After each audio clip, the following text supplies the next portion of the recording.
ঈদের আগে চালু করা হবে দক্ষিণখান থেকে এয়ারপোর্ট যাওয়ার মাজার রোড। এছাড়াও দক্ষিণখানের 20টি মাঠ ও পাবলিক স্পেস উদ্ধার করার কথা জানিয়েছেন ডিএনসিসির প্রশাসক মোহাম্মদ এজাজ।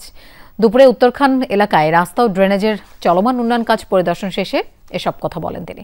দক্ষিণখানের 18টি ওয়ার্ডের বেশিরভাগ রাস্তা দখল রয়েছে বলে জানায় ঢাকা উত্তর সিটি কর্পোরেশনের।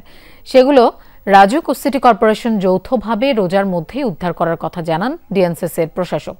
এ সময় তিনি আরো বলেন, জলাবদ্ধতা যেন না হয় সেই লক্ষ্যে কাজ করছে তারা। বর্ষার আগে আর কোনো সেবা প্রদানকারী প্রতিষ্ঠানকে নতুন রাস্তা কাটার অনুমতি দেবে না ডিএনসিসি।